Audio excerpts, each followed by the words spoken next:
Welcome to Masterclass 8, and we're looking at slide 7.1c, the three theories of ontological kenosis: existential, volitional, and eschatological. So the first one is existential. Pain and suffering is the outcome of risk management.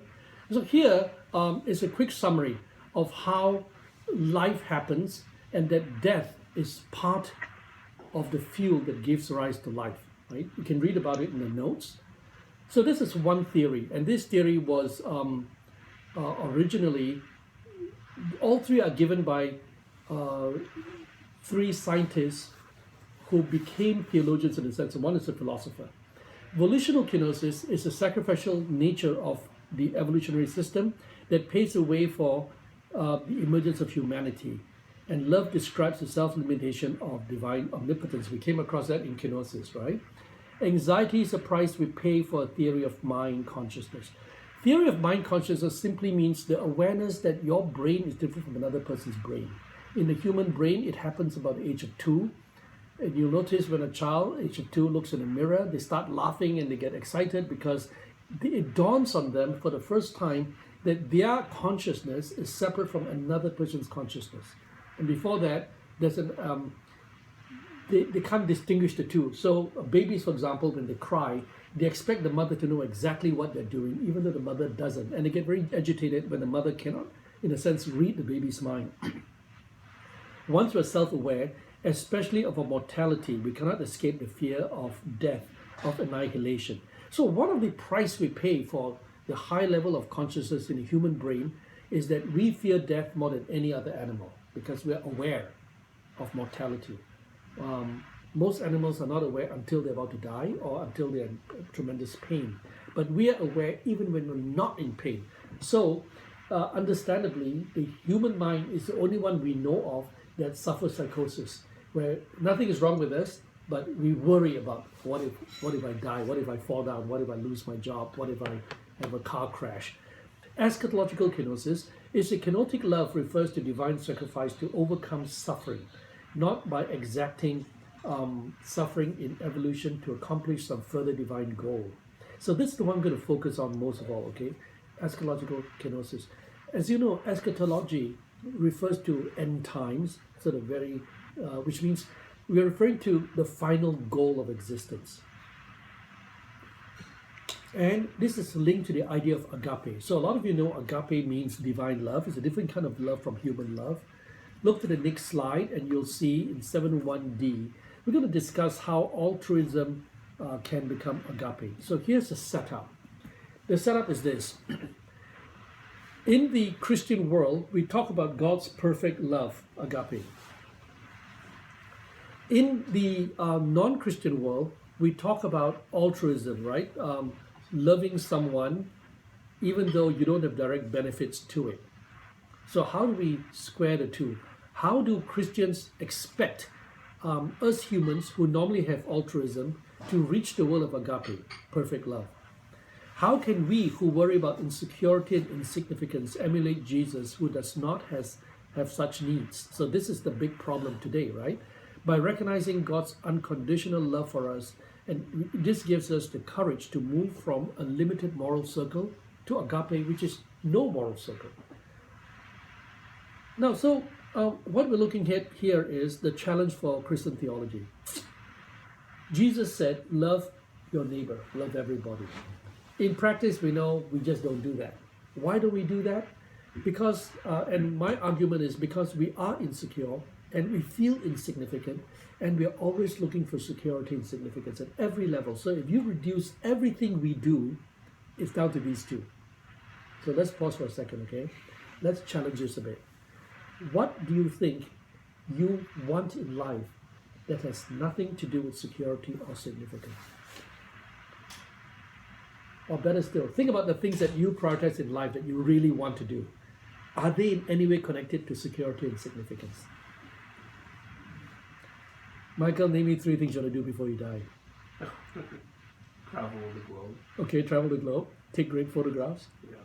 Now, the photographs are only great if people see them, right? Right. And they like it on Facebook, then you get excited about But it. I don't post everything.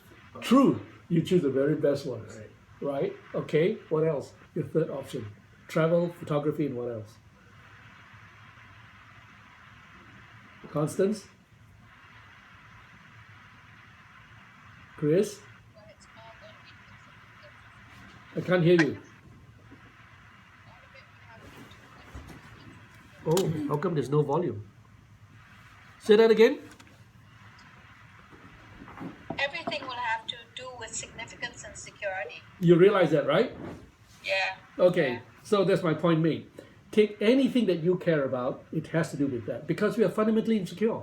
We feel somehow we haven't achieved the goals we want to and all that. So my point is, why in the Bible is Jesus able to love his enemies? Because he doesn't have that problem. So now we ask, why doesn't he have that problem? And of course, one of the classic answers is because he's God, he's divine, right? So he doesn't have that. So if you portray Jesus as divine, then he won't have that, that need. And when you don't have that need for security and significance, you are now liberated to love others without abandon, without reservations.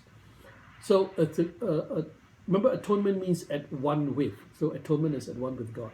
So I posit a soterial atonement which describes a transformation from weakness to strength. I challenge the traditional forensic atonement which describes a satisfaction of divine demand for justice. So if you recall, from the time of the Reformation period, forensic atonement became a prominent feature of the Christian church, which is what? Which is that God is angry because we sin against God, and God is a bit bloodthirsty. God needs someone to punish, and the someone is Jesus Christ, and then God got satisfied. So that's the idea behind forensic atonement. If you recall, the word forensic refers to anything legal, so it's a legal requirement. I want to argue that in fact we don't need to put God in such a human form that God is so insecure he needs punishment in order to be satisfied. But in fact, atonement is a transformation.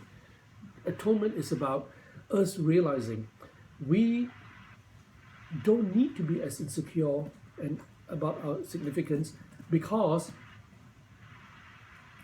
we are not just any other animal. The good news in the Bible is that God created us in that sense from the way back, and we are loved by God. Until you feel you are loved, it's very hard to love. And we find that in every human capacity, among the homeless, among those with broken homes, children growing up in orphanages. The first thing they need to know is that they are loved. Once they are loved, it's amazing what they can do to express love to others. Thus, a post-foundational convergence shows that agape is a possible aspiration for the Christian. So even with my confidence, I call it an aspiration. I don't think it's achievable, right? But it's something we can move towards. As for theodicy, the divine goal was never to avoid or overcome suffering, but rather to transcend suffering's effect, called affliction. Now, for this, if you want to do some research on this, there's the most prominent female philosopher in modern times is a Jewish woman called Simone Weil, W-E-I-L. Simone Weil's brother was the great mathematician Andrew Weil at Princeton University. But Simone Weil she was a philosopher at a time when women were not expected to be taken seriously in philosophy. So a real pioneer. Her issue was she developed the idea of suffering and affliction. And how she described affliction is this. Suffering is when someone inflicts suffering upon you. Affliction is when you inflict upon yourself. That means either your self-pity or your sense of desperation or your sense of despair is such that you add on the suffering beyond the suffering imposed by others. And that is affliction. And that's quite a very powerful concept when it came out, I think the 40s. Today, if you Google Simone Weil, there's even a Simone Weil Society where philosophers are actually studying some of her works. She died quite young. And her story is quite interesting as well. She's not a very strong woman, she's quite frail, but she has such deep compassion for human suffering that I think during the First World War or something, she volunteered to be a nurse in the front line. And she wasn't very good at it. and some of the stories, I don't know how many of them are true, she actually fell into a boiling vat and hurt herself very badly. But she wrote as she performed good works as well. And eventually, even though she came from a Jewish background, she became a Christian. And her influence was so great that she strongly influenced my own professor, Diogenes Allen at Princeton. And that's how I came to know about it. Okay, so affliction. So I brought in affliction in my dissertation work because I was fascinated by the idea that the deepest kind of suffering is a suffering you afflict upon yourself, not the suffering of another person. When someone afflict danger upon you, you can get hurt, but you can recover. But when you go to the point of no return, and now you despise yourself for some reason, or you feel as if you deserve hurt, that is almost impossible to recover from. So I think it's a very, very good philosophy because it helps us think about this. If you think you're suffering, ask yourself, is it infliction or affliction? If it's affliction, you can cure it because you are the cause of it. If it's infliction, it's never permanent because at some point in time, someone who caused you harm will stop causing you harm. They're no longer there. But affliction is very, very permanent. Yes? It sounds a lot like Stoicism. In what sense? I mean, it sounds very similar to Stoicism. Stoicism is like not someone who ignores suffering, but kind of in some way transcends suffering, where you find happiness despite suffering. Right. Stoicism is more tolerance and acceptance of the fact that this is part of life, but you don't let it get you down, right? But Stoicism is not inflicting anything on yourself. Affliction is you got to the point where even though the person who is causing you suffering has stopped causing you suffering, now you do the very thing that they're doing to you. And sometimes it's because of memory. So one of the most prominent example today is something called PTSD, right? After the war, even though the war is over, but your memories, you cannot forget all the troubling thoughts, and it comes back and haunt you. And of course, PTSD is more than just war. It could be anything from a severe illness or seeing a tragedy or seeing an accident. So these are all the areas. Okay, let's move on. 7.2a. I describe the forensic doctrine of atonement and I say why there's something wrong with it. So the question is, what's wrong with the traditional reform model of punitive forensic atonement? Precisely, it's punitive, it's a punishment. It ignores the pluralistic experience of humanity around the planet and cannot work universally. So I'm arguing that the current Christian model of God wanting punishment to satisfy God, it's a very parochial thing. It's linked to a singular place called Palestine. So here's my argument. If there's only one God for the entire planet, then atonement ought to be universally applicable and everyone should be given equal chances to respond to, in this case, Jesus, right? And it should be not limited to local information in Palestine during the first century. No, the way we describe atonement is, if you don't turn to Jesus, then you're screwed. You're really in trouble. But a lot of people haven't heard of Jesus. They live and die, they haven't heard of Jesus. How is it universally applicable for them? So in this case, I mentioned, since such an atonement ought to be available to every person, but was not. So I mentioned 3 places which I think is so remote that there's no way they could have heard of Jesus. One of them is Papua New Guinea, right? So far away. Even today, it's very hard to go to Papua New Guinea. Australia. It wasn't even discovered by the West until the 1780s. And finally, Kamchatka. Kamchatka is the eastern side of Russia, a peninsula that even today is so hard to get by because there are no roads. You've got to go by helicopter at every point. What about them? There are people living there for a long time. Atonement was a geohistorical lottery. And I bring in Warren Buffett. Warren Buffett refers to himself as born as a member of the Lucky Sperm Club. So this is a famous statement he made, I think on Charlie Rose's show, when Charlie Rose said, Warren Buffett, richest man in the world, how did you get to be so smart and so clever? He said, I'm not smart and clever, I'm just lucky. I belong to the Lucky Sperm Club. He said, I was born at a time and at a place in America, there's a peace dividend, right? America is not at war, where I am richly rewarded for my skill at picking stocks. That's all I do. I pick stocks. If I was living in Tanzania, he said, I'll be a lion's lunch before I was a teenager because I don't climb trees very well. So he's saying we all have different gifts. If your gifts matches the time and space where you're richly rewarded, then you're considered by society very clever. But if you're not, you're not, right? So that was a very important thing. So what I'm arguing is this. The forensic idealization of atonement was informed by a hermeneutics, an interpretation, on which contractual liabilities demand satisfaction.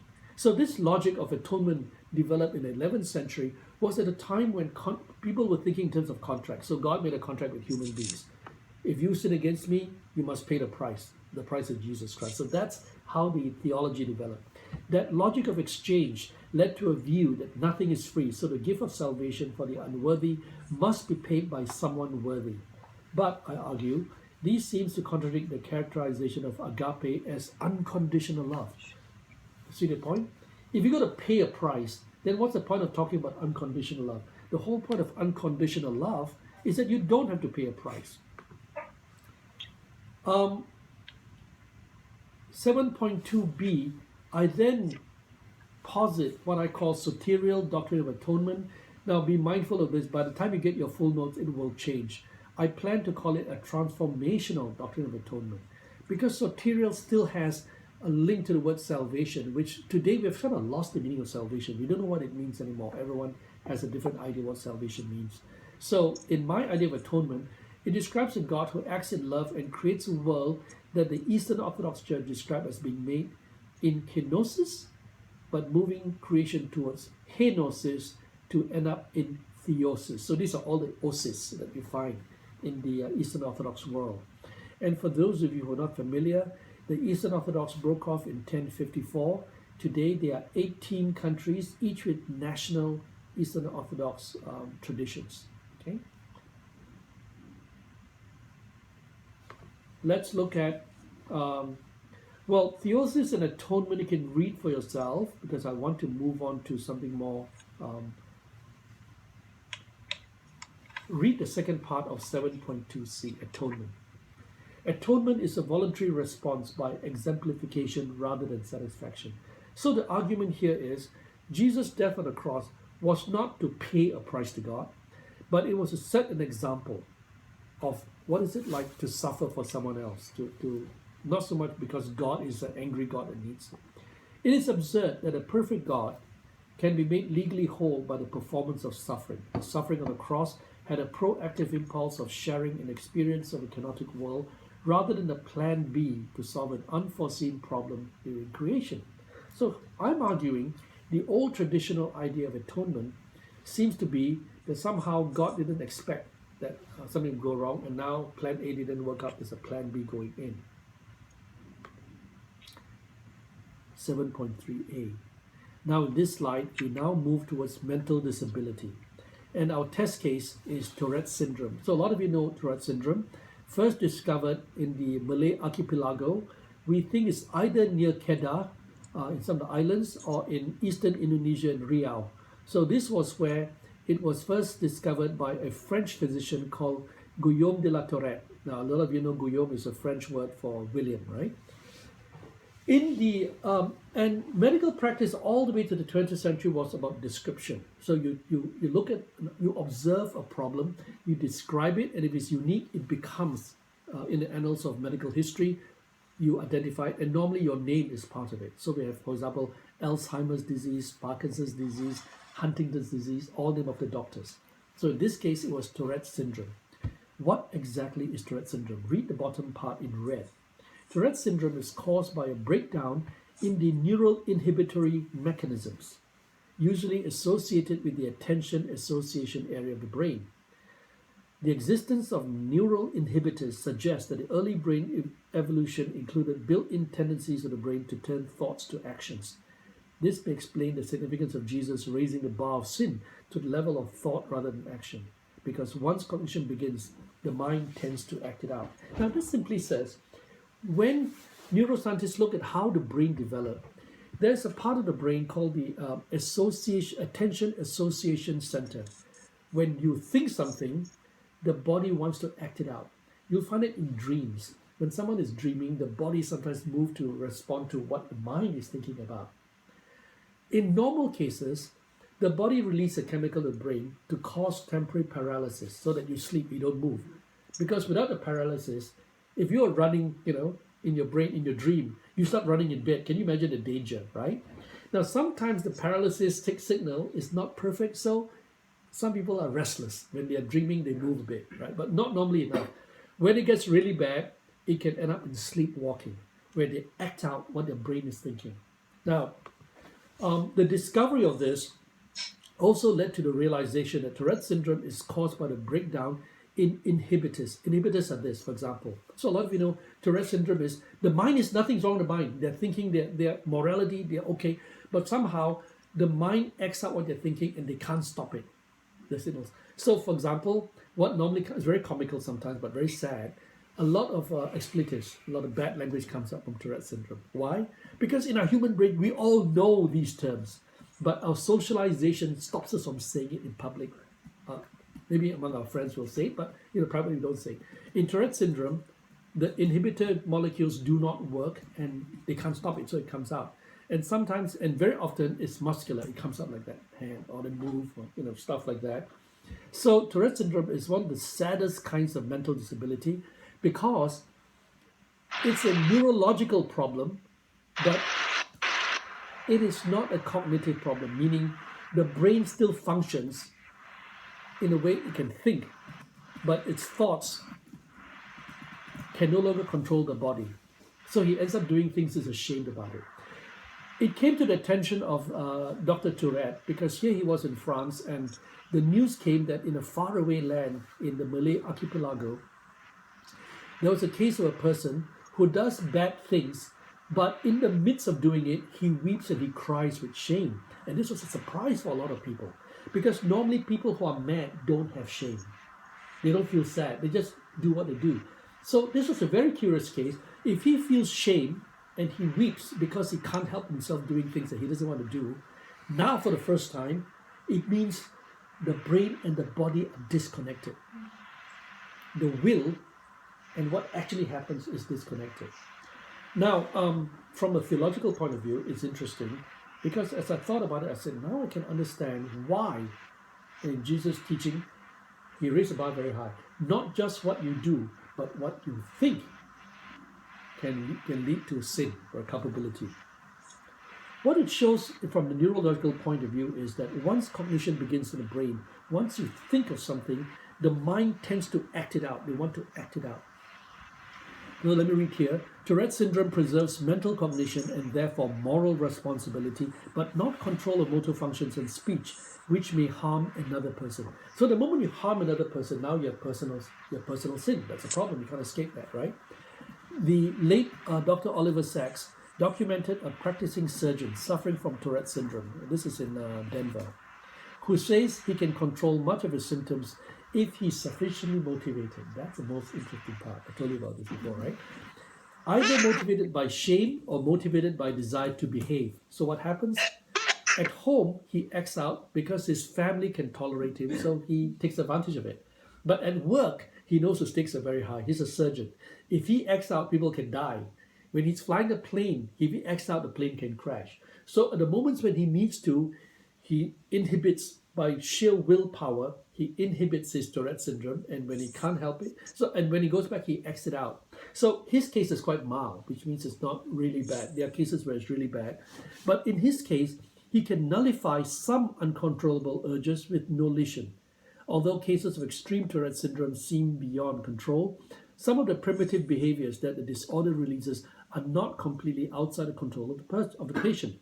This suggests that we have more self-control than we are led to believe. So this is an interesting test case. Now, second part of mental disability to discuss is 7.3b. It's what I call theological autism. Question: does a loss of self-consciousness deny a functional relationship with God? So here's a question about people who have severe autism. Sometimes, because social disorder in the brain is just about the most difficult to fix. Cognitively, you can say, well, if you can't count, you're not good at science, you can still do other jobs to get it. But if it's a social disorder, your entire life is affected because you're dealing with humans all the time. And there's an expectation in society that this is the way you behave. And if you can't help it, it's tough shit, right? So what happens is this. In theological circles, the question is, can a person under such circumstances really connect to God? Because it is from God that we derive a moral cognition that drives our social consciousness. And traditionally it says, well, no, because we are like God or God is like us, so this person is not like us, so he's not going to be saved. But theologically, any disability or less than wholeness is one of degree. It is not one of kind. What does that mean? Someone with, say, autism, it's not that they have a different brain from us, it's that their brain operates at a lower level than ours in terms of sociability. So what happened then, especially in Great Britain, they developed a concept not of autism, but of the autism spectrum. It's a spectrum. It's not one point, right? And as you know, last week I mentioned this, the work of John Lawson, who argues that in fact all of us are at some level autistic in different spectrums. Now what I did was that I brought it into a theological perspective where I argue in God's perspective, all of us are theologically autistic. We cannot fully sense and socialize with God in the full sense, so we're constantly falling behind the expectation of God's will to fully engage with God due to a disparity of our existential ontologies. But why are we like that? We're like that not because we're to blame, but because we're not God, simply because we are not perfect like God, and the deficiency of our senses. Now we come to 7.3c, mental disability signaling. So I want to talk about signaling, how the brain signals to another person and then to God. Those who die without the ability to articulate repentance may have an alternative way to signal the intentions that's hidden to us. Now, a lot of you know deathbed proclamations of faith, right? Quite common. When someone says, my father just died, but I believe just before he died, he converted to Christianity. It's okay, but we normally say, yeah, who knows. Now, if it's your friend or your father, or you are quite convinced they really did it, because now the stakes are very, very high, right? Oh, you don't understand. I know my husband, I know my wife, I know my son, I know my husband, my father. They really, really converted on the deathbed because I know it. So you have this sort of tensions. Now, then what happened? Sometime about 2003, there was a major article that came out that talks about a particular patient, and now we have quite a few, who was in what is called a minimally vegetative state, MVS. And for 13 years, he was considered unconscious by the nurses, doctors, by his own friends and family. Then 13 years later, he awoke. And when he awoke, he was so angry at everybody. Why? He could hear everything they said. He just couldn't articulate. And then they said they made fun of him, they made jokes, they touched him and prodded him every place, sometimes inappropriate places. And then they said even his own family, there were things they said about him because they thought he couldn't hear. Yeah. Right? Have you heard about these cases? No, you mentioned it to me. It's really shocking now. And this was the case in America. When they awake, they have known, they understand, they even try to make contact with the outside world. What happened in this case, right?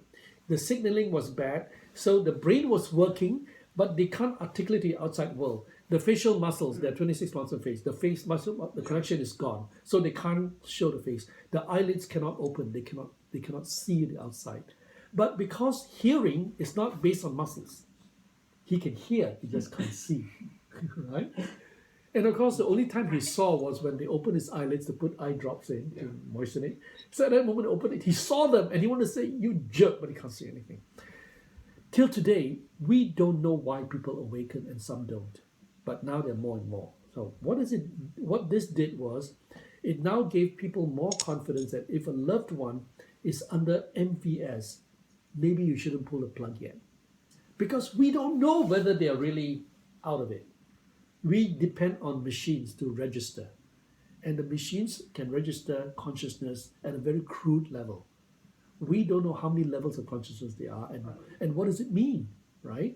Because for the time being, registration of consciousness is very, very crude. It's based on the amount of sugar being used and based on the electrical energy in millivolts. We're not able to measure microvolts. We're not able to measure quintovolts. Very, very small voltage we can't measure, but it doesn't mean they're not there. So when we say someone is alive, we are saying he's alive according to our instrumentation. So let me give an example. Before electricity was understood and used by Thomas Edison in the 1850s or so, when someone says, how do I know whether you're alive? They normally check the pulse. And over here, right, notes. If they can't feel it, the guy's dead. Problem is, all of us have different sensitivities in our fingers. So a guy who's very thick-skinned will say, oh, I think he's dead. I don't feel anything. So in the past, at least in the 19th century, they always get young nurses to check the pulse. They don't get hardened doctors who have done surgery with instrumentation to check the pulse, because the doctor will say, I don't feel anything, the guy's dead. And very often the guy's still alive. Now it happens so often in the oceans, in the sea, that they develop a method to make sure they don't accidentally dump someone into the sea thinking he's dead when in fact he's drunk. Because you can't tell the difference between drunk and death, believe it or not, when they don't breathe a lot. So in those days, what happened was they will wrap what they thought is a dead body, and then they will take a big needle and put a needle through the nose. Because they figured no matter how drunk you are, when a needle goes through your nose, you will wake up. And there were cases when people woke up and they said, I'm not dead yet. So, for example, if you watch a very funny Broadway play called The Holy Grail, have you come across that? There's a movie, right? Right, Spamalot. Spamalot. That's part of Spamalot. But the movie was Holy Grail. The show is called Spamalot. And one of the first things is a song called "I'm Not Dead Yet," and it's based in England, where because of the plague, a lot of people would pull their fathers to go to burn their bodies so that they don't spread. But the other reason is because they want to take their clothing to sell to the ragman. So here's a case of a son saying, my father is dead, I want the rags. And then the father keep waking up, I'm not dead yet, I'm not dead yet. And they can slap the head down, no, you're dead. Because this sounds really funny, but medically speaking, before modern pharmacology and before modern instrumentation, it's very hard to know whether a person is dead or he's just, as they call it, or he's just dead drunk. That's the reason why I call it dead drunk. When you're really drunk, you're really like death. Because your breathing slows down tremendously and you can't tell. Okay, anyway, I thought it was just interesting. So, signaling. Those who die without the ability to articulate repentance may have had this alternative way to signal intentions hidden to us. So my argument is, how do we know all the ways that a human mind can signal to God? We only know as far as we can measure. That's all it is. So I want to be very humble about what science can do. Their mental capacity. So look at the second paragraph. Physiological disability is not a necessary bar to our relationship with God because we have not fully mined the scope of what it means to have a relationship with God and all the possible channels of communication between God and creation. Alternate states of consciousness may be just that, alternate states of being human. Now, why do I say that? A pet lover feels very strongly that they can connect to a pet. Talk to anyone who loves cats and dogs, especially dogs, right? Because they've been pets for over 5,000 years. It's a very, very long time. Then the brain of a dog has been so transformed, it's no longer a wolf. You bring a dog to leave it out to fend for itself, it will die, not just for lack of food, but lack of association with humans. It's a very interesting thing in the dog brain. The wiring has been so transformed. It's different from a wolf. Even though they are physiologically the same strain, but neurologically the wiring has changed. Yes. That was true with dolphins and pandas when they were held in captivity. Right. I was on National Geographic special on pandas in China, and they'll decide which one will go into the wild and the others. So the ones that didn't exactly flee from predatory states, like let's say a person dress up Right. as a wild animal. Right, and if the panda didn't flee, then said, okay, no, the panda is not equipped to be set into the wild. Whereas those who did said, okay, we'll separate that panda from the others, because they realized that not all pandas are, like quite a few when they were released into the wild end up dying because they were so dependent. Right. On that human interaction or human dependency. Right. It's an interesting thing. They get neurological death. Right. So something to think about, right? once you're aware of this world, so what I did, basically I'm explaining why I do all these crazy trips I do, right? What am I trying to understand that you can't find in a theological seminary? I'm trying to understand the connection between the human brain and all the other brains that we have in animal kingdom.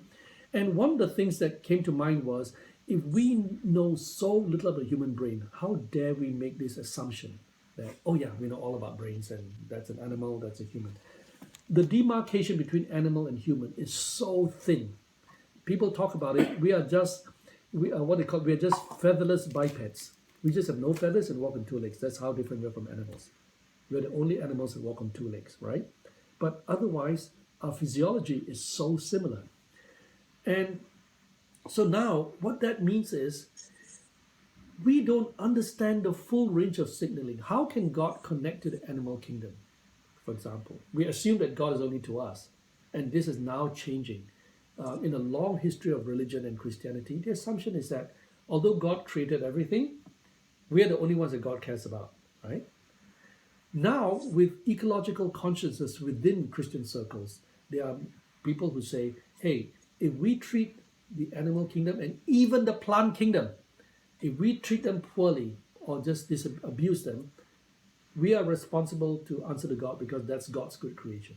So when they read the Old Testament doesn't talk about, oh, humans are all that matters, but it said all the creation were good.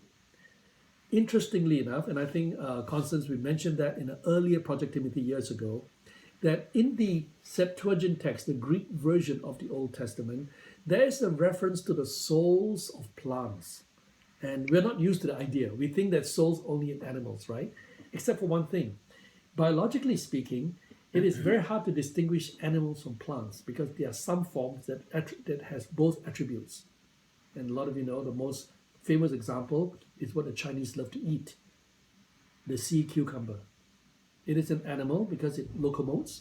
It is also a plant because it doesn't eat. It has chlorophyll and it makes its own food with sunlight in the water. A very unusual sort of living being. Now let's look at 7.3D. So I'm moving towards an emergentist anthropology. What I'm arguing for now, I'm connecting back to chapter 3, right? About human beings. I want to argue that a traditional doctrine of humanity is in dire need of revision. We have made a lot of mistakes. We need to develop an emergentist anthropology that is both faithful to biblical text and cognizant of neuroscientific developments. Meaning, we shouldn't think of humans as the only living things that God cares about. The rest we can abuse if we want to, because we are so interconnected in some ways. For example, again, back to pets, right? If you're a pet lover, your pet is not just an animal. It's someone you care about. It's something that you share, food, shelter, all the things that you essentially share with a child. That's how interesting it is. The only difference is what? Speech. Remember I said what makes humans different is speech. And the second thing is religious cognition. Now, unless your dog can also pray. But you don't even know that, by the way. We know so little about it. We ought to leave open the possibility of communication with God by those under degraded mental conditions. So I'm arguing that if you take Jesus very seriously, you really need to pay attention to those who suffer mental illnesses because they are really the least among us. They really have suffering so great because their suffering is not just by flesh and blood, not just physical, which can be cured. Mental illnesses are rarely curable. They have to cope with it. That's all they have to do.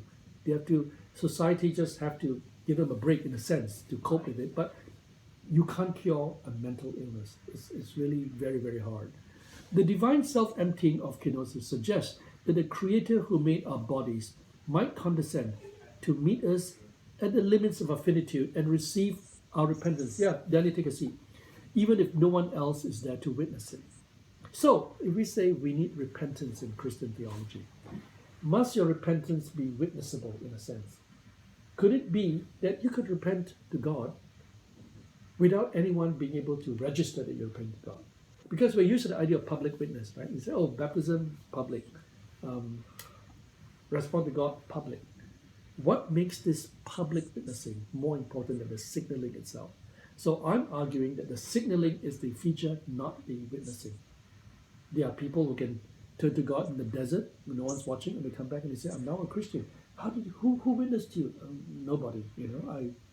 I thought about it, or some people say, "I read and I got there." Who are we to say that's not legitimate? The notion we went through, so let's not go through 7.4a. It's a summary of what we did before in cognitive fluidity and speech. 7.4b, you are what you think. So this is talking about how personally sinful disposition is a necessary behavioral development in response to biological adaptation for survival. But the inculcation of the first human species, or Homo spiritualis with emotional intelligence, grab a seat, leads us to moral cognition and permits them power veto over selfish impulses. Now, second paragraph, even the worst among us are not in a continuous state of bad behavior. This suggests that personal sin refers to a predisposition rather than to specific acts. Hence, Jesus' moral standards that include mental states short of physical descriptions, such as fantasizing about theft or murder. This description of sin does not remove the personal responsibility because it does not distinguish predisposition from undesirable acts. Now, what am I trying to say in this whole paragraph? In fact, you are more of what you think than you thought possible. Slowly, right? You are more of what you think than you thought possible. Your thought actually changes your brain and becomes a feedback loop. Now, how does this actually happen? The brain is incredibly plastic. The brain is like the brain is the only thing we know of where it's constantly seeking to adapt. The rest of the body doesn't do that. The muscles, you can exercise or not exercise, but it won't adapt. The brain is almost as if the brain has a mind of its own. It sounds strange, right? Because the brain is constantly trying to optimize where it's at. Now, some of you know from earlier seminars I did on neurotheology that the brain is described as a survival machine. It has only one function. It wants to survive no matter what. The brain controls the whole body's temperature control, for example, right? Homeostasis. When you're too cold or too hot, the brain will shut down signals to the rest of the body. It will sacrifice the body to save the brain and to save the heart because it knows the heart and the lungs need it. So you have frostbite. Under very cold conditions, the brain wants to make sure all the heat of warm blood is protected and not wasted. They withdraw from the tips of the fingers and the toes, and you get frostbite. You can get gangrenous, but you will not die immediately. Because the goal is, if you keep the fingers and toes warm, you could jeopardize the brain and the heart. Secondly, when it comes to sugar content as well, when you take sugar, the first thing that hits your body is not your heart, it's not your lungs, it's your brain. That's why you can get a high very quickly. You take a Mars bar when you're really hungry, you'll recover very quickly because it goes straight to the brain, and the brain is very hungry. The brain takes about 22% of the entire sugar rating of the human body. That huge an amount. The rest of the body doesn't, because the brain never stops. Even when you're sleeping, it's constantly working. 7.4c, also on plasticity of the brain. The behavior changes the brain. So earlier on I said the thought changes the brain, right? And now in this slide, I want to talk about behavior itself changes the brain. And the plasticity of the brain means that while its biological conditions behavior, which means the biology conditions behavior, our habits can also change the biology of the brain. So on the one hand, you can say the physical brain, which is the biological thing, can change behavior, which is not biology. The behavior can also form a feedback loop to change the brain. Why? The brain does not want surprises. So, for example, if you're constantly eating Kit Kat bars, after a while the brain realizes, you know what, this guy's not going to stop, so I'm going to optimize it. I'm going to start looking for Kit Kat bars for this guy. When you see Kit Kat bar, you go, oh wow, I like that. So it happens in appetites of the human body, right? If you like a certain food long enough, and you find it in the Pavlov experiments in Russia, Dr. Pavlov, with the dog, any signaling will release in the brain an anticipation of pleasure. So that in the case of the dog, when he hears a ring bell, the dog salivates because he said, I know it's going to be food, even though there's no connection between bells and food. But over time, the brain adjusts to it. From the moment of its appearance, the brain makes more neurons than it will ever use. So a baby is born with, some people say, about double the amount of neurons of the adult. The neuronal synaptic connections that are unused die off, while those that are strongly used grow in strength. It's called neural selectionism. Okay, 7.4D, next slide.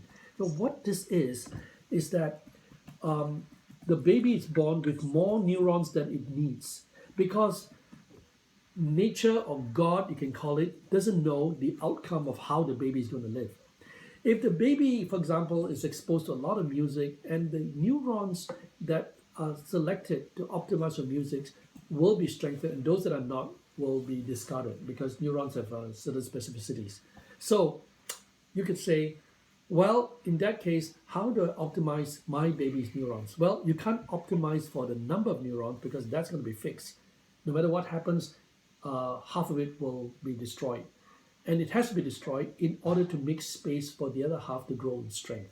So it's kind of optimization. So in that sense, some people say, if you did I charge this?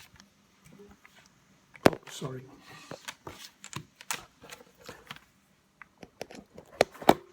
So, for example, if you are the son or daughter of Lance Armstrong, and you want to focus on cycling, right? The parts of the brain that optimizes for cycling will be used more, because you're going to get a child to cycle more. If you are son of Michael Phelps, then you go swimming. So the part of the brain that is in charge of spatial intelligence in the area will be optimized. Same with music and all the others. Some brain damaged patients have succeeded in using their mental powers to affect brain states that result in their typing on the digital keyboard. So in this case, I'm going to talk about BCI, brain-computer interface. The work now done by the US Army for some time now, to do two things. Can they take wounded soldiers, especially those who have lost their legs, and use robotics to give them artificial legs, using only their brain to move their legs? That's a very powerful one, because some have no arms, right? Second one, of course, is more than just army, to also help them to recover from terrible trauma and war. Their thoughts cause their brain to signal their desire. Here, the mental desires cause the brain to change the electrochemical circuits to signal the desire of the conscious person. So back to signaling again, right? In the earlier slide, we talked about theological signaling. Now we're talking about neurological signaling. Research on brain-computer interface, or BCI, or something called DNI, direct neural interface. In that case, they actually use the electrical ports that's pushed into the brain itself to send actual electrical signals, have successfully allowed severe paralyzed quadriplegics to translate their thoughts onto the keyboard of a computer. So that is quite amazing, because right now, for example, in the case of Stephen Hawking, he hasn't achieved that level. He still is using his whatever he has in his neck, tiny movements in his neck, to type things out. But in this case, it's just using brain alone, which is quite amazing. Now let's go back to neural selectionism in the next slide, 7.40. What exactly is this? The theory of neural selectionism states that the synaptic experiences of each individual brain prompts it to select which synapses to keep and which one to die. Remember I said as a child, you're born with a lot more cells, and then the brain, when I say the brain, again, very funny, right? What brain? The brain is just neurons. So which neuron decide? And that's the big problem. We don't understand consciousness. Is consciousness all the whole brain, or the consciousness some parts of the brain? We don't know what to talk about. But something about the human consciousness makes a decision which of the sacrifice and which ones to strengthen. Active synapses are kept, and connections that are not used are eliminated. So from a purely chemical point of view, it could well be that every time neurotransmitters are transferred between the two axons, it leaves a chemical signature that says keep it on. And when it's not being used and there's no transmission of electrotransmitters, it signals a death of it. And of course, death in cells are caused by what are called telomeres, right? In the cell itself, we subliminally select which memory to keep and which emotions to relive. So we do it too on a macro level. If we like a certain memory, Let's say, we just came back from a casino with a lot of money. We'll relive the moments. Oh, that was so good. We just had this really fine wine, and the best kind of wine is when someone else pays for it, right? Oh, that wine tastes really good because it didn't cost me money. Or that ice cream, or Shake Shack burger, or whatever. Some of them, they're not very good memories. The memory of, I was cheated. I feel like a real idiot. I paid all this money and it's a fake Rolex or whatever. And that memory bothers you. Our capacity for belief draws on a capacity to relive emotional memories. So here's an interesting point from a point of view of religion. What makes us religious? What makes us, say, satisfied being religious? And part of it is our capacity to relive it.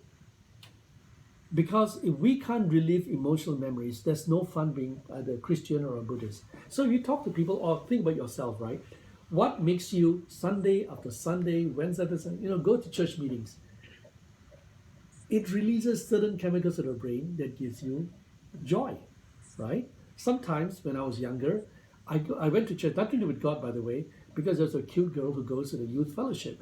And the anticipation of going to that youth fellowship was enough to make me so excited about going. So we go there, right? And as you get older, maybe it wears out and then something else attracts you. Sometimes you just hang out with your friends as a teenager. And then as you get older, it could well be that you're really interested in God. But that's kind of rare. That takes a long time to get to that level. How we narrate our cultural stories impact our belief formation process. Now, in the dissertation itself, this is a whole big paragraph, but here's just a single sentence, right? Just want you to get the gist of it, which means our brains unconsciously narrate a cultural story about who we are, where we are. And when we can do this well, it shapes what we are willing to believe. It's very interesting. Now, test case. In the Jewish world, there was a strong sense of we're the chosen people, we are special, God loves us, until what happened? Second World War, right? 6 million Jews were killed by Hitler. A lot of prayers went up to heaven and said, hey, save us. Didn't happen.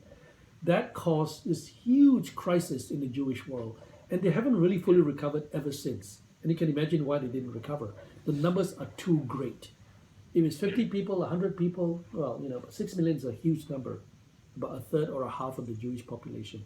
And it can happen to any race, not just the Jewish people. In 1863 to 65, in China, 25 million people were slaughtered. That's a lot more than 4 times the size. It's called the Taiping Rebellion. Stalin, close to 25 million, his own people.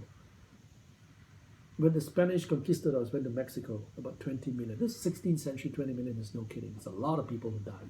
So all these cultural stories shape what we're willing to believe.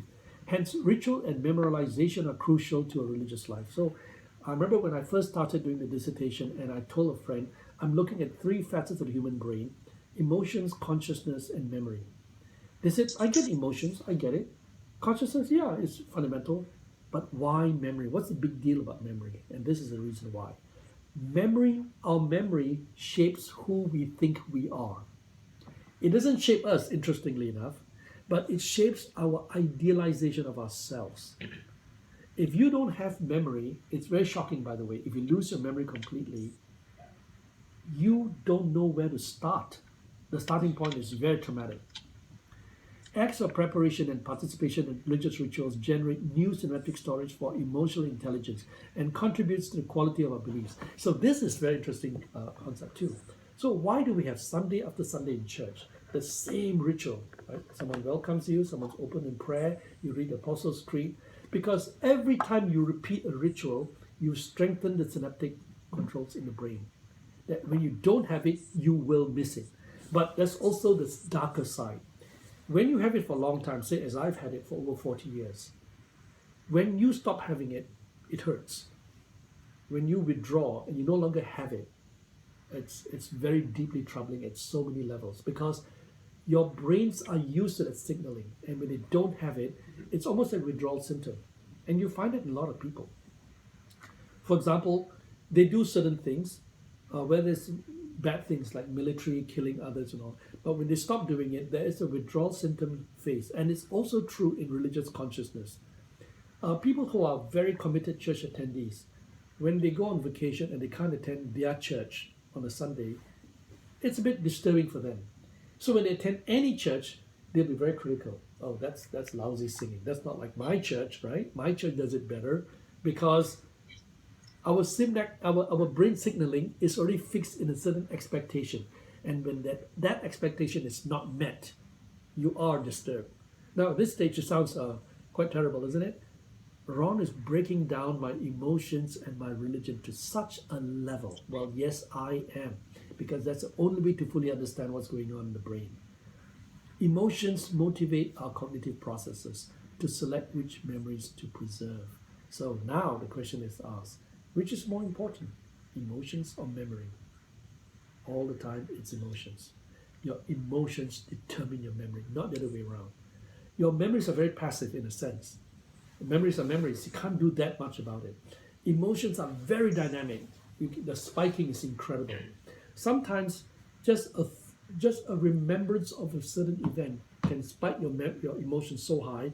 Now your emotions can interpret that memory. Because all memories have to be interpreted. Emotions are never interpreted. Emotions are the interpreter. Do you see how different it is now? Emotions interpret your reality. Your reality does not interpret your emotions. So the neuroscientist called Michael Gazzaniga, and I'll put some notes into it, he famously became famous because of a posit he had called the brain's interpreter. Inside every brain, there is a bundle of neurons, and he didn't identify which ones, that in order to amass all the sensations of the human brain, there's an interpreter, they call it, right? A metaphorical term that decides what it means, what to do with what knowledge you have. Okay, this is pretty heavy duty, right? Let's finish off here, okay? Let's not take another break. Got 4 more slides to go. Are you guys okay? Yeah. 4 more slides to go. 7.4e. This is also very dense, but read the notes. Memory, belief, and conviction. These are increased by the increase in synaptic strength when their use increases. And by the way, let me explain again, what is synaptic strength? What do we mean when we say the brain neurons become stronger?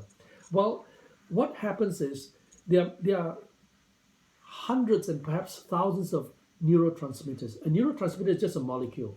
When the molecule go back and forth between the ends of the brain cells, what it does is it acts like a catalyst. It tells the other cell what to do. And normally it will send a signal to that part of the brain or that part of the leg or that part of the body, or we are hungry. So there are many, many kinds. And what happens is when the same neurotransmitter is coming back and forth between two cells, the cells adapt to it. And they say, oh, I see, I recognize that one. It's the same guy. So go ahead, pass. No need, you don't need password because I know who you are, right? Signaling strength simply means the increase in speed of the signaling. So it's just like if you come back from a foreign trip at the airport, rather than going through immigration all over again, you go through the special pass of first class passengers or whatever. That's what it means by signaling strength. It simply means the delay is slower. It's less, sorry. There's less delay and you go because you are now familiar with the brain itself. Studies on the neural basis of learning by Nobel Prize winner Eric Kandel and Eldon Spencer led to the discovery that memory, conditioning, and learning involves what is called synaptogenesis, or the growth of new synapses. So here's the deal.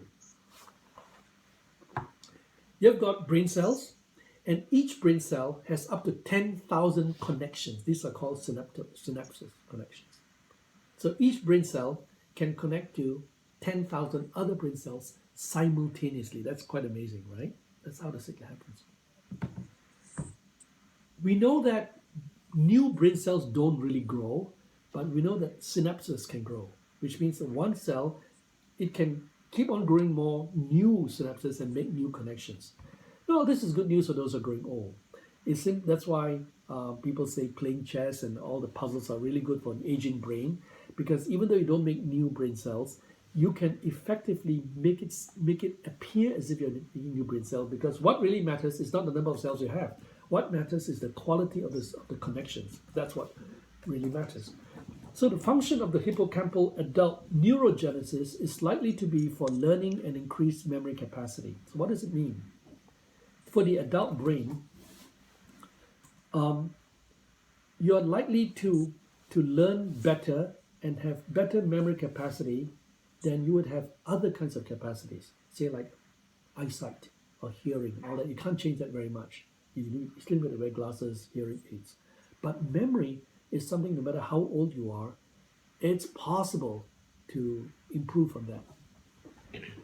The formation of habitual behavior can change the neurophysiology of the brain itself. So here's where I go back to John Wesley, habits of the heart. John Wesley, if you know the story, he was a minister in England, and he was sent to the state of Georgia in America to minister to the slaves. And here he fell in love with a young girl, but he was too shy to tell the girl that he loved her. But he kind of signaled to her, I kind of like you. And the girl was waiting for him to make the big move. And he was a bit shy, so the girl went for another guy. And he was so distraught, he punished the girl by withholding Holy Communion to her. Now, in those days, to withhold Holy Communion, and if you die in that amount of sin, you could go to hell, right? So eventually he was punished, and he was sent back to England in shame. And back in England, he began to write his famous diaries, the 15 volumes. I have it right here. So in one of them, he talked about the idea of habits of the heart. He talks about when he famously felt so despaired, he felt he could no longer preach because he feels he's so unworthy, he's such an idiot, he's such a bad guy.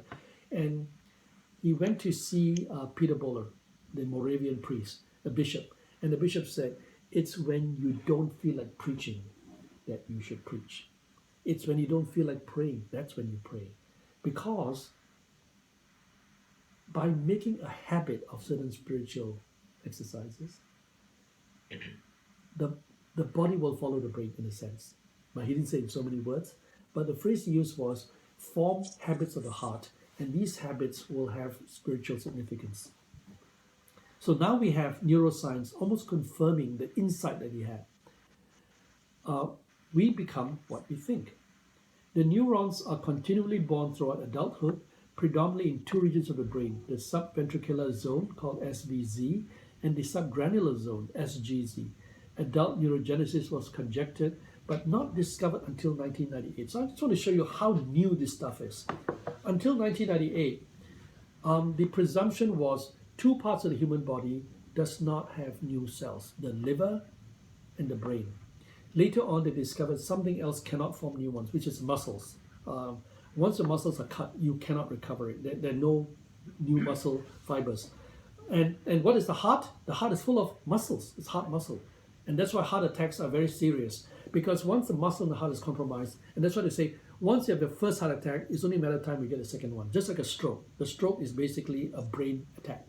Well, a heart attack is the muscle to the brain, muscle to the heart. So that's why they say, the moment you have your first heart attack, be very mindful. Your second one will follow, your third will follow, and eventually one of them may succumb. And then they discovered, well, to our surprise, in 1998 was the earliest discovery that for some people, and we don't know why, there is something called neurogenesis. New brain cells being developed because of protein synthesis. So now this is becoming more exciting, right? It means that for some people, under certain conditions, the brain can grow brand new cells to replace the ones that have died. Now, I won't tell you how brain cells die because it's socially very disturbing, but they mostly die from alcohol abuse. Okay, 7.4F, and you guys must know, I'm in the midst of these alcohol abusers, right? So, 7.4F, we are not slaves of our brain. How should a theological understanding of personal responsibility find convergence with the level of freedom we may assign to people whose moral cognition may be compromised but not destroyed completely, or for those whose diminished responsibility comes and goes? So one of the most difficult ones are when the brain damage is not permanent, but it comes and goes in waves. Sometimes it's lucid, sometimes it's not. Right? You find it sometimes with Alzheimer's patients. Certain days they're just out of it, and certain days they can talk to you like everything's okay. When do you decide from a theological perspective? What about those whose morality is compromised but not destroyed completely? So in the case of the Tourette syndrome of the surgeon, you could say, well, he's got a neurological problem, but it's not complete. He still has a lot of functions in him. Free will is crucial in assigning responsibility for everything from business contracts to marriages to government responsibilities. Brain tumors have been shown to severely change our very personalities. For example, allowing or causing pedophilic tendencies to emerge. In these cases, it is not that the tumor caused the brain to generate such inclinations to be aroused, but it became an obstacle of the proper functioning of neurotransmitters that otherwise control such urges. So there's something called neuroinhibitors. So you've got neurotransmitters who are activating it and some inhibiting it. One of them is GABA. GABA is found in what we call MSG, for example, right? The brain works in such a way that they activate, and then when it's enough, they inhibit. When the inhibitors don't work, what we would call sinful thoughts go into action. So the brain is a constant balancing between bad thoughts and control of bad thoughts. When a control fails, the bad thoughts overcome the brain and then they execute what they want to do. In the legal world, they've been struggling to deal with this because the law does not want to punish people unnecessarily, but on the other hand, they don't want to let people get a free pass when they don't deserve a free pass. And it's a very thin line between which is which. It's a very thin line between did you commit a crime because you went against what you know to be right and wrong, or because a defect in the brain blocks what would normally stop you from doing it. Do it.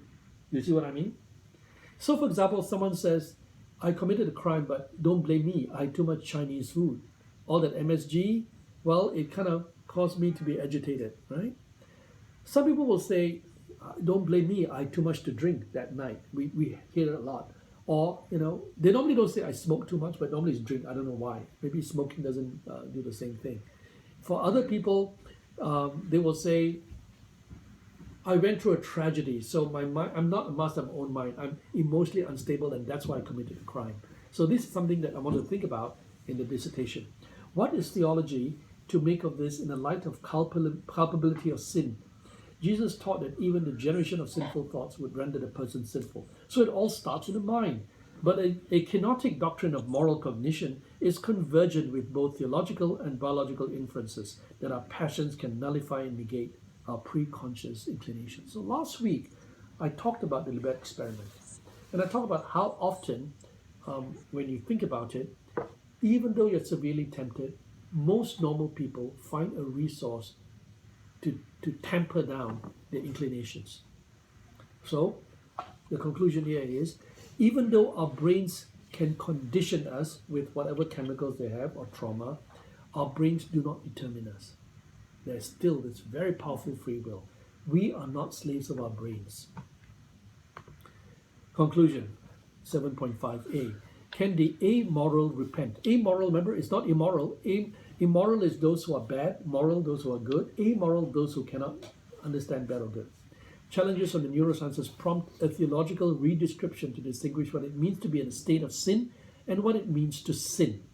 So, being in a state of sin is different from to sin. Being in a state of sin describes someone who is in a situation where whatever he does, you will consider as a bad act. Now, not because he wants to, but because they are unable to distinguish. To sin is someone who can distinguish, but he makes a choice to do it anyway. And that's a big challenge, by the way, in legal cases. So in legal cases, they always ask the question, is this person a master of his own mind? That term is a 19th century term because it was in the 19th century, especially in London, where there was a strong belief that criminals very often are controlled by evil spirits, by demonic spirits. But they're still punished anyway, by the way, okay? Because they're punishing the demons. In fact, the phrase came out, and I want to beat the devil out of you. Have you come across that before? Normally when you beat your kids, right? I want to beat the devil out of you. And that came from a legal perspective in 19th century England, where the concern was, once you beat the devil out of the person becomes normal.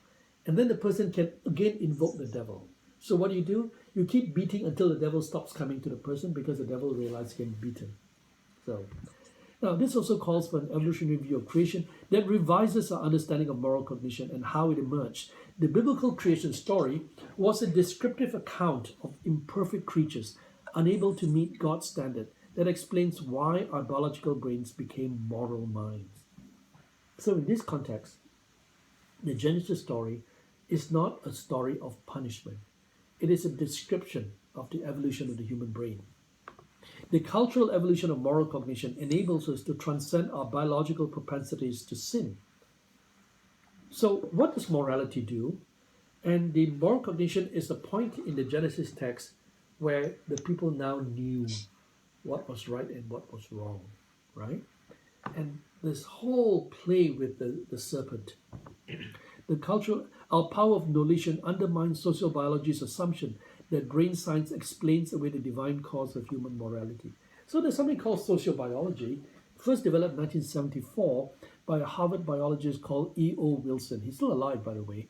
And E.O. Wilson eventually studied ants, by the way, right? His specialty is ants. And over time, he began to project his study of ants into the human world and argues that sociology and biology shapes all that humans do. That means we are almost, not quite, but almost robotic and predictable. And one of the assumptions he makes, therefore, is this idea of God, human morality. They are not real. Because we're just creatures of biology, that's all it is. And of course, later on, his work was also carried forward by Richard Dawkins, who wrote about the selfish gene and others. And that's how modern science, in an anti-Christian or anti-religious context, emerged from this idea of sociobiology. And sociobiology is not all bad. There's some bits that are very, very good, but they're extreme forms of sociobiology. Rather, with the reversal in the era of causality, we suggest that it is the experience of divine love that triggers and prompts the biological imperative for moral altruism. Now, the world of extreme sociobiology says it is morality in the biological world that invents religion. I'm arguing, why can't we think of it another way? Why can't we imagine an actual creator God who created the universe such that by the time the human brain evolved, it evolved to understand morality on its way to religious consciousness and on its way for the capacity for love. There is no scientific defeater of this position. And I know because I've already, since 2006, delivered a paper in Cambridge with this proposal, and it was not defeated even by Stephen Mythin himself, the guy who conceived of cognitive fluidity. When he made the proposal, and I said that I think here's my counter to that, and his answer was, I'm a scientist, so I can't comment on metaphysical possibilities. Okay, so my goal is very modest. My goal is not to say I'm going to defeat every scientist. My goal is to say science cannot defeat a proposal I'm making. That we don't know for a fact that God is the cause and not the effect. They're arguing that God is the effect of the biology. That means the human brain invented the idea of God. So my argument is, why can't we have actual God inventing the idea of brain and consciousness? We don't know which is the arrow direction. Yes, you know. Oh. In this view, God's love is the cause of the human capacity to receive and express love. So which means it's a divine love that allows us to experience love, not the other way around. You know what I mean? So this idea of the love factor. Conclusion 7.5b. So this is the last slide. Hang on with me. To the question, do we sin because we are sinners, meaning we have no choice? Or are we sinners because we sin, meaning we choose? The answer is yes. We are both. We are existential sinners by virtue of being created moral agents, and we are volitional sinners because we choose autonomy. We are existential sinners by birth, but volitional sinners by choice. The existential emergent moral awareness or inclination to good and evil does not attract guilt and therefore does not demand repentance, but volitional acts embedded in our cultural context are judged for their moral performance and may attract guilt, requiring conscious repentance and forgiveness. So here I distinguish the two. Our being human, therefore not being perfect, doesn't make us, technically speaking, sinful. But we have a problem. Paul says it is, because Paul used the words very loosely. So if you go back to last week's notes, you'll see how I mentioned Paul used 4 different meanings for the same word sin. Right? Because he wasn't doing theology, he was writing letters, for goodness sake. And we don't know how his own thoughts about God's idea of sin evolved over time, because he wrote over a long time. This work transcends, when I say this work, it means the PhD, right? Transcends the limitations of theological discourse by inviting into the conversation empirical studies of the image of God. And it transcends the limitations of scientific investigation to account for the deep spirituality of the human mind. So, as we conclude, the dissertation in its defense was to say that this interdisciplinary approach to the idea of convergence between science and theology is to tell both science and theology that on their own they are insufficient to describe the reality of the idea of creation. Just impossible. We just don't have enough data. But together they have a better shot at it, because one looks at the spirituality of the human mind and the other looks at empirical studies of what it means to be human. Okay, you have survived a lot. Before we continue, any questions so far? And by the way, I do expect you to take the next couple of months, because it will take that long to read through the notes, especially today's. And feel free, although technically speaking the course is done, but feel free to raise questions, especially on Facebook, if you want to, because there is a page for that, right? You can interact. You can do it on email, and that's fine. Partly because this is not a repeatable course. It's too daunting to do it again. But I think it will give you some decent insights into what it is like to do something like this sort of thinking that stretch over 9 years. Okay? My suspicion is it'll take me until February to clean everything up, and I'll send each a copy of the actual book itself. Okay, a pre-publication copy. Okay, questions? Anybody? Can you first define what autonomy is on your last slide, and what the opposite of that is? Autonomy is from Latin autonomos. Nomos means law, auto means self. So it's self-law. That's all it means. Autonomy. So then, how do you know what is, I guess, not autonomy, I guess, God's law, and how do you know what God's law is? Very good point, yeah. Normally, in a religious context, there is something called authority, right? In our case, it's a church. And the church can't really say that, so the church says the Bible. That's all it can do, right? So, in the context of sin within the church, the idea is we kind of know what is God's will. Not specifically, but we know, for example, the 10 Commandments, right? You can't kill, you can't steal, and all that. If you're asking, do we know God's will in the micro level? Whom should I get married to? What sort of job should I have? What should I have for dinner? What should I have for drinks? It'll be a fool to say we know that. We just don't know. So there are very broad margins of this. If you ask, can I practice autonomos without intending to? Absolutely. You can do it all the time.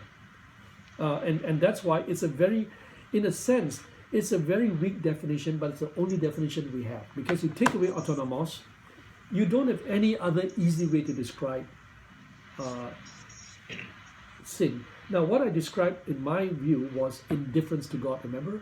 Rather than God's will or not God's will. Because we don't know God's will in reality, although everyone pretends they know God's will. We normally we like something, we're attracted to it, we're drawn to it, we do it, and then we shoehorn in God's will and say that's God's will. Happens all the time. Yeah, and so my question is, how do you know that you're not practicing autonomos? In a sense, John Calvin famously, and I can't find anything better than his, famously talks about the sensus divinitas, that inside every human, we call it heart, but he actually means a brain. Inside every human brain, it's a sense of the conscience. You kind of know when you do something that you should not be doing. You call it guilt, call it conscience. And of course, someone can raise a question. What about those who are so wicked that they don't have any conscience left? Right? They don't know it. Well, Oliver Sacks' work on Tourette syndrome suggests that even among the most hardened criminal, inside their hearts, they kind of know. They kind of know that they shouldn't be doing this. They may harden their hearts in the sense that it doesn't bother them as much anymore. We can justify it by, they killed my family, so I'm going to kill them all. But they're aware. They know that they're doing something they should not be doing. Even a psychopath. Even a psychopath. With no empathy. Well, look at the current trial right now. Yeah, Roof, right? Dylan Roof, who killed 9 people. He knew it. Sorry? It doesn't. No. They may not moral, but they are aware of when something is not right. They either justify it one way or the other, but he's asking a different question than morality. He's asking a question of autonomos, right? Does one know? And the argument is, it's very rare that someone completely does not know, even though there's always a legal defense. Oh, he was mentally not there. And if you're asking for very specific cases, can you take one person and say Dylan Roof, well, is his autism so bad that it's excusable? Well, that's a whole different question. Right? Is it excusable or is it not? Because we're talking about culpability here. We're talking about, is this sin a sin that attracts punishment? That's what culpability means. Again, unless you go into the person's life, that's right. you You you're not the person. So what judges do and lawyers do and psychologists do, it's very crude, by the way, but that's all they have. What they try to do is trick the brain. Give them different scenarios and see how they respond to a certain scenario, and they will clue to how they will respond to this. Normally, the human brain is also very self-serving. A good psychologist will know where the weak points are, because everyone privileges something and doesn't privilege the other. They will not do something that does not privilege them. You find it even. Yeah. You find it even in Guantanamo Bay when they're trying to deal with how to extract information from prisoners whom they suspect to be suicide bombers, right? If you go to the tradition of, I'm going to hurt you, I'm going to torture you, that doesn't work. They're preparing to die. So, and you see it in shows like Homeland. But when they know that there's someone they love, there we go. The daughter, the son, the mother-in-law, or whatever. Mother-in-law doesn't work. The son, right? The child. I'm going to hurt that one. Oh, yeah. And of course, in a famous movie, I forgot the name of the movie, Robert De Niro movie, he shows about a perfect crime. And he commits the perfect crime because he says, I don't love. The moment you love someone, you've had it. And then, of course, in the movie, he fell in love. And he said to himself, I mustn't do this. Once I fall in love, I can never commit a perfect crime. And what happened was, he committed a crime, and he nearly got away, and the police got to him by getting to the girl. Heat. Yeah. Is it Heat? Yeah, I think so. Quite an old movie, right? 90s? Movie, though. Yeah, very good. Fantastic movie, isn't it? Yeah. If you haven't seen it, have a look at it. And it was a brilliant psychological, legal psychology thing. Because remember what happened? He turned around to decide, should I go back or should I go back? We won't tell you the outcome, just in case you watch the movie. But it was brilliant. The last few minutes, everything gelled onto the last few minutes. Would you sacrifice your life? No. Al Pacino. Oh, Al Pacino. Right. Al Pacino was the other guy. Right. Yeah. I mean, these two work so well together. In the heyday. Okay. Ron, Yes. just as a follow-up, I don't know, when I hear that, it seems like a weak conclusion because, like, how do you know that you're... Oh, you don't. In fact, the whole, what you're asking is, in fact, not even the main point of the dissertation at all. You're asking a different question. How do we know God's will? right? That's an age-old question been asked by just about every religion I can think of, and none of them give any satisfactory answers. I'm rehearsing it because that's all we have in Christianity. If I'm doing a dissertation on religion in general, I just ignore it. I don't even care about autonomos. But autonomos is the central feature of Christian thinking in theology. In fact, in all of this, I'm showing how weak it is, and we need to re-describe all of this stuff. We need to re-describe what creation means. We need to re-describe what sin is, because the current language we have just collapses. It is not adequate. Precisely what you said. We have all the definitions, and they're very loosey-goosey, right? So didn't you say before that your definition of sin is autonomy? No, this is a standard format. I have to use a standard format when you're Did you describing say that it. before? No, I describe it. Okay, Okay. look, yeah, Indifference. Okay. yeah, it's indifference to God, and slide 1, in fact. That's the opposite of love, then. Well, No, nothing to do with love. Opposite of engagement, I guess, or acknowledgement. If you want to say what's the opposite of indifference, it is acknowledgement. Now, to us, indifference may seem like a very weak stuff, right? But in fact, it's pretty hurtful. Can you imagine you're in a room, no one hates you, they just ignore you. That is the worst sin against you. Can you imagine? Indifference is worse than attacks. If someone attacks you, at least they're paying attention to you, right? Because the human mind, more than anything else, the human mind wants attention. Without attention, it really sucks. so now you're saying sin equals indifference. That's my view. Okay, you're But the traditional idea, the question has always been autonomous. But I want to make it clearer here because I noticed autonomous appears and I want to rephrase a lot of terms that I've used here in this dissertation, which is why the book is not ready yet. And Danny, you've heard about Soterial, right? I even want to change that because when I wrote that, it was a time when I still was okay with salvation. I'm no longer okay with it. It's too loosey-goosey now. You mean the traditional sense of soteriology? Salvation, yeah. Okay. Because every time I use it, people will think, oh, you mean the redemptive Cross. plan of Yeah, God and the yeah. cross and all that. So I want to change it to transformation, which is what I really want to mean. The transformation of because I argue that the mind cannot love everybody because we're insecure and about our insignificance. But if we take Jesus' position, you should not feel insecure and insignificant because God loves you, and that should be enough, not humans. Then you can go, and so that's a transformation between insecure and secure. Right. So you're saying that it has nothing to do with salvation of the soul going to heaven. Because this Right. is evolving. It's not fixed. From the Old Testament, New Testament, there are so many versions of salvation. So salvation, say God's salvation, is more of a cognitive change. It's a that cognitive God- change. that you and God. So that you can emulate Jesus. Right. Okay. It's not about controlling the whole world by converting everybody to my religion, which is what has become religious around the world, right? And as I said, it's very, very daunting when you read the Gospels that nowhere does it mention conversion. That is kind of shocking. It mentions tell the good news. And what is the good news? It's a liberating good news. It is not a confining good news. You're free from slavery. Free from slavery of yourself. Right. Yeah. Free from slavery of insecurity, free from slavery of tribalism and nationalism. When you look at the woman or the Jesus' encounter of the woman at the well, or the Samaritan woman, it's really very shocking. Because he was basically saying to the people, whether you're a Samaritan or a Jew makes no difference. You know how daunting it is to say that in those days? And then Paul followed up, right, in Galatians, when he said, in Christ, no male, female. Now that alone is so shocking. What the heck? You mean no male, female? It's the biggest deal in the world, in the Jewish world. Master and slave, no distinction. Greek and Gentile, no distinction. That is shocking. Wasn't he saying that in terms of context of salvation? Like He was saying in terms of God, in God's eyes.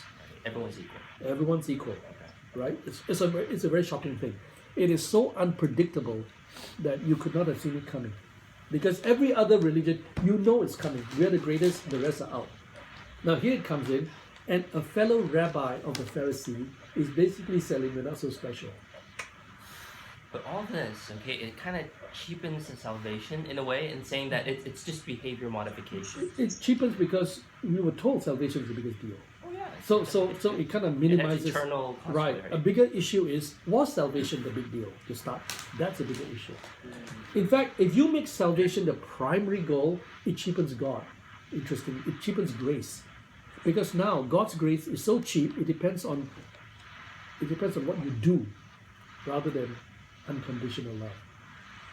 And you can't have it both ways. A salvific theology minimizes God's unconditional love. Where he picks and chooses. Not just picks and chooses, where it depends on whether you were born in the right place at the right time. And you obey his The lucky sperm club, as I mentioned. If you were lucky enough to be born in Palestine in the first century, well, good for you. Born in Papua New Guinea, tough. It's really tough. You're advocating a form of universalism? Close to universalism. In fact, there are many New Testament scholars who argue that Paul is universalist. Yeah. You can't see Paul being any other thing. Well, you see it in writings clearly. Yeah. It's there, but we're trained almost. We're trained to go against it, so we feel uncomfortable about it, but it's right there. Any other questions before we go? So on, I guess chapter 7, you write that. I guess as a follow-up, you Sure. write that the only reason why Jesus is liberated to love unconditionally is because he does not live under conditions of scarcity, in that his desires are met without recourse to undermining another. Yeah. And then in the next sentence, you write about the human experience remains one that anticipates the eschaton. Yeah. So can you expound more on that? Is it like Jesus has a link to God the Father that we don't? And Well, what's the Christian assumption? The Christian assumption is Jesus is divine, right? Mhm. Right. So once you have divinity of Christ, you cannot have a divine Christ who has a need. It just doesn't mesh. So Jesus doesn't have a need for security and significance because he's God's son by definition. What about the human experience? We don't have that assurance. But what we have is the eschaton, meaning all we have is, at the end, it will be okay. That's all we have. We don't have the things that Jesus had. And that's why today, very few theologians dare to say that the love command of Jesus to love all your neighbors is an imperative, because no one has done it. If anyone says they've done it, we can prove him wrong immediately. Slap his face and he will not love you so much, right? So nevertheless, though, is it still your assertion that that is the goal? I think I wrote down, it's an aspiration, but it's not achievable because it's rhetorical. When they made it a requirement, that's when a lot of problems came up, and people began to say, oh, you're sinful because you didn't achieve that. But the point was, the teaching was not designed for you to achieve it. It was an aspirational rhetoric. Yeah, because it's easy for me to think that either what you're saying or what another interpretation of Christianity is, to be able to achieve the aspiration, then you need to gain the same type of connection to God that Jesus had. Just to make sure you guys heard what he said, in order to achieve the goals and the life of Jesus, we must have the same connection that Jesus, which means we must be divine, right? Yeah. But since we're not divine, and we'll never be divine, which means the goal was never to you could say be like Jesus, but you can't be Jesus by definition. Is it like theosis in Greek Well, Orthodoxy? in fact, that's exactly what I mentioned. Theosis, Theosis, right? Kenosis, Okay. and Yeah. in the other slide. But like I said, this chapter is so dense. When I send you the full notes, read through it and chew on it, because you are bombarded with a lot of concepts, one after the other, right? And just be aware, if you struggle with some of the concepts, don't beat yourself up on it, because I've never taught this anywhere. This is so much material in such a short time. You know that I was tempted to have another session next year to break this up into 2 sessions, but it will just grind you down because you got to remember what was said and all that. But here's my point: take this as a first pass Okay, you just get the first round, like watching a movie. Don't be too concerned about getting everything. You're going to have the written text. You're going to have the slides. So you can go back to it every so often and refer, does that make sense here? And what does that mean? What is it following through? Understand the bigger picture. I am questioning from the evolution of doctrines that there's no such thing as a fixed doctrine, from sin to atonement to salvation to creation. Every doctrine that we have in the Christian world evolves according to new knowledge. So science is really crucial. Every interpretation of the Bible changes according to archaeological discovery. So archaeology is very, very important, right? In the context of the human brain then, we need to understand the efforts of neurology and neuroscience to better understand behavior. And if we take anything away from today, it is that the brain affects behavior and behavior forms a feedback loop to actually change the biological brain. And once you understand that behavior and brain, you now realize the importance of spiritual exercise. What does that mean? It means getting to a habit of thinking through your spirituality rather than doing it blindly. I mean, a lot of us kind of do it blindly, right? Sundays we go to church and then we go through the rituals. But ask yourself, what is actually happening to your brain as you do this? And how do you want to invest for the rest of your life? How do you want to invest your very precious time? Because time is very limited. Now, I don't care how young you are, you will soon discover how time is very limited. So you want to invest well. And the best way to invest well is to understand what you're investing in. Okay? So in a sense, the specific doctrine, what is salvation, what is autonomous, in a sense, all these are almost red herrings, surprisingly. They're almost red herrings. In the sense that if you believe in a loving creator God, you would be, I would suggest, don't think of a God as a human being, always worried about being praised, always insecure, always you're going to say the right thing or exactly. These are human insecurities we project to God. You know, it's very hard to imagine the God who created the universe is that insecure that if you pray, don't say the right words and the right things, somehow he gets very upset and throws a tantrum. I think that's what the Roman gods were. That's right. And that is so insulting. That's the Chinese God too, by the way, and the Indian gods. So I think I want to get away from the pagan God idea in Christianity and move towards a more responsible adult idea of God, if anything. Okay, but because this is such a rushed period, in the book itself, I have like 6 pages of conclusion to wrap it up and put it neatly together. So your feedback is important to me, and Chris, give me these sort of questions because I like it. When the questions come, I can spot where the arguments need more development.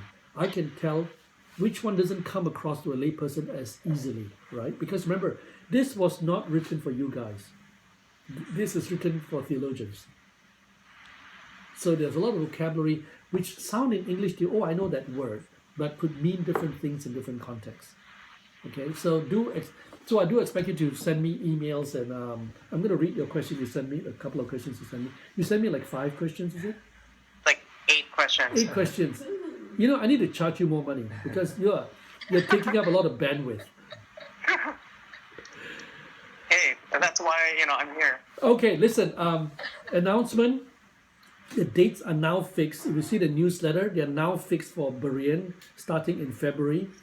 If you have taken Berean before, you are probably a prime candidate to take it again because the name's the same, but it's going to be a lot more streamlined, and it'll be quite different in the sense that I want to put in what I couldn't the first time around because I wasn't sure how to gauge it, right? So think about that. And it will be 8 sessions. For those who are doing it live, it will be Saturday. Tell your friends about it because we want more people to do this.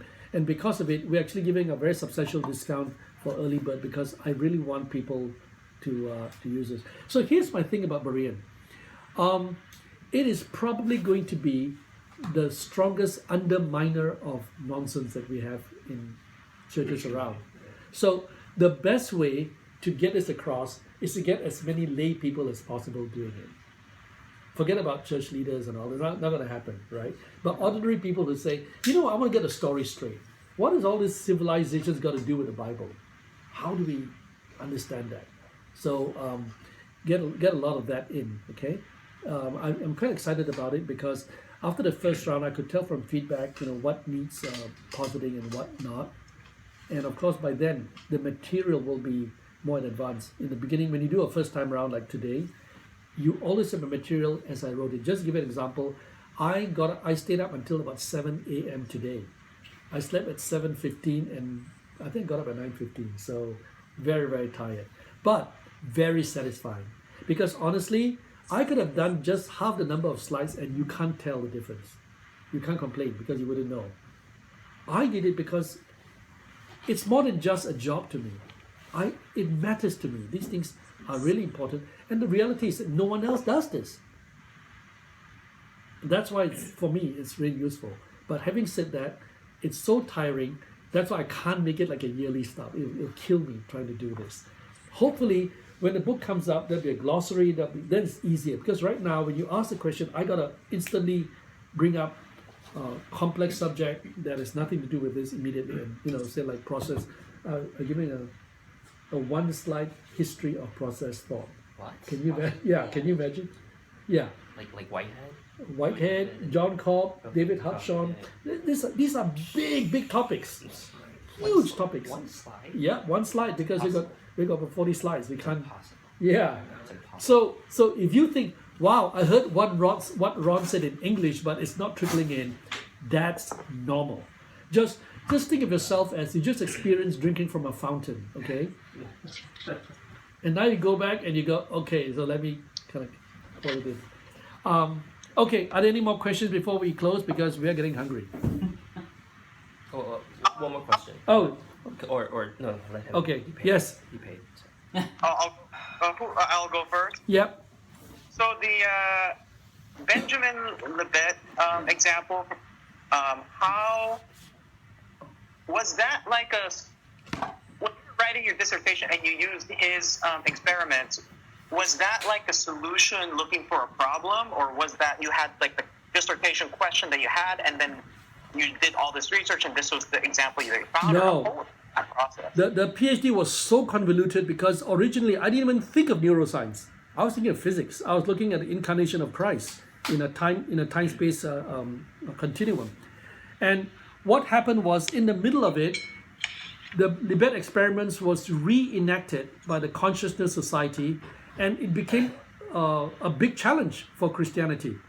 And people like V.S. Ramachandran from US, all these people began to go on TED Talks and all that to say, you see, now that we have these experiments, we have proven one thing. Number one, there's no free will. Number two, Christianity and belief in God is hogwash. So I, as an apologist, wanted to see how can I understand it, giving them the full treatment, take it very seriously, and find a counter to that if it exists. But to me, truth is very important. That means if I can't find a counter, I will say there's no counter to it. But after 3 years, I did find a weakness in the experimentation. And it wasn't like I sat down for 9 years and I wrote something. It was a lot of conferences, a lot of conversations, a lot of going to the field to do research to find out what's happening before I could write all this stuff. Because remember, in my defense, I had 6 professors from 3 departments examining me for 2 hours, right? But because the topic was so interesting, normally nobody comes as an audience. We had 24 professors in the audience who came. So that was surprising. I mean, Lingmei was there too, and she said, it's so busy. I said, look around, there are not enough chairs. Normally no one goes to a defense because it's boring as you know what. So you found a weakness in the Libet's? Yeah, Libet's experiments, yeah. And it took a long time. And to make sure that my identification of a weakness was legitimate, I went to Tucson in 2008 for the Consciousness Conference. And he was featured. It was 1 year just after he died. And I think 16 experimenters around the world came to look at his stuff to see, because they also want to prove him wrong. Because you cannot imagine, they could not prove him experimentally wrong. Experimentally, he did all the right things. The results came out. What I managed to do was to prove him philosophically wrong. That's a different thing. Which means the assumptions were weak rather than the experimental results were there. Because he got the data, but the assumptions were weaker. The assumption was, all our instrumentation can measure every element of human consciousness, right? But it can't. Right. Can't prove that. Because every time we refine the sensitivity of an instrument, we discover things we didn't discover before. And the most obvious are telescopes and microscopes, right? Every time we get a better resolution, we say, wow, there's now a 9th planet. Now we have 250 planets. So you're saying that his scope was too narrow? Not, the scope is too narrow. Potentially, just that Potentially, he made an the assumption was is we philosophically detect not everything. sound. That No, encompasses everything. It was Right. That means universal. the conclusion is too conclusive. It's Saying that every person. not just every person. That there is nothing more to measure. That's Oh, right. I see. But you Yeah. can't prove that. Yeah. Because Right. as far as our technology is, Okay. yes. Right. But that doesn't mean if technology gets better, we could detect something. And of course, one of the things that came up was the Awakenings guy, the Indian guy yeah. who was in a vegetative state for 13 years. And the whole time, everyone thought he couldn't hear anything because we didn't know how to measure consciousness. And we still don't, by the way. Right. We still don't know how to measure consciousness. We can just measure things that we assume makes the brain work. That's all it does. I mean, a good analogy is that we didn't discover until mid-19th century radio waves. Yeah, can you imagine that? Yeah. And Hard to think about, but we depend on it so much now. yeah, our GPS and everything is all based on that. And before that, we just didn't know. So, Yeah. so what other bands of spectrum out there we haven't had the technology to? Or same thing with optics too, Yeah. right? Until we discovered 3D spectacles, we didn't know about depth perception and all that the brain uses. Okay, listen. Let me close in prayer for us. Oh, Danny, you got a question? Good question. Oh, it's long. It might be long. Well, I may reject it, but just Oh, okay. anyways. You said that that the person with the brain tumor Yeah. caused the pedophilia. No, it didn't cause a pedophilia. The You brain already had it. No, It is the brain tumor blocked the inhibitors that normally inhibit a desire to become an action. So did he always maybe have that subconscious desire for pedophilia? That Not and it not is not so triggered? specific in the sense that we all have all kinds of thoughts swimming in our Sure. minds, right? Our socialization tells us this is wrong, you shouldn't do it, or if you do it quietly, or if you don't tell your friends you did it, stuff like that. Right. Now, in his case, the growth of the tumor blocked the inhibitors from coming in, so that the activators kick in, but it didn't inhibit. So from that point of view, if you ask, did he naturally have bad thoughts? Yeah, but so do all of us, Sure. right? Sure. Sometimes our thoughts are so fleeting, we didn't know we had bad thoughts because the memory doesn't kick in. The funny thing about thoughts is you only know that you have thoughts if the thoughts become long-term memory. It's very interesting. Short-term memory, it comes and goes. Right. So be very careful when you say, oh, I'm not a Hitler. You don't know that. You just don't know that. Because the transmission speed is so rapid. It goes about 120 miles per second. And then before you know it, if it doesn't catch on, you don't know that you just had that thought. Right? Because when you think about it, if you sit down and say, what are you thinking about, Ron? Well, I'm thinking what I'm going to have for lunch. That's very slow because your brain is far faster than your articulation. Which means people are making wild guesses. We are conscious of about 1/10,000 of a thought that we have. It means if you think that, oh, I'm thinking of dinner, you have selected one out of 100,000 thoughts that have been going through your mind at very rapid pace. Because if you remember everything, your mind will burn out, your brain will burn out, your memory banks, your attention, we call it. Your attention cannot cope with so many points at the same time. So the brain makes selections. It's freaky, and by the way, what I just shared with you is not the original dissertation, because can you imagine, in the past 7 years, I've learned so much as well. So you are getting a pretty refined and pretty up-to-date one. But when the book comes out, it'll be even more up-to-date, because including more stuff that I didn't want to put into the slides in just too much. But you can imagine, it's really an exciting topic. I'm not saying it because I did it, but I'm just saying as a topic, you can see how live it is, how exciting and fresh it is, in a sense, because until I did it, I've never heard of it. I've never heard of how they connect like that. So will this book be available only to the people who took the masterclass or to the public? I don't know yet. Okay. But the people will get it in the masterclass first. They'll get the full draft. Because when I send it to Westminster, John Knox is the publisher that's interested in it. Typically, they will edit a bit out because they want it for size. They want it 225 pages or whatever, right? I think most of you guys don't care about the size. You want as much as you can get in terms of data. So I'm going to put in diagrams and stuff that a book may not want to have, because in books, publishers are thinking of profits by definition, and I don't blame them. Yeah. Okay.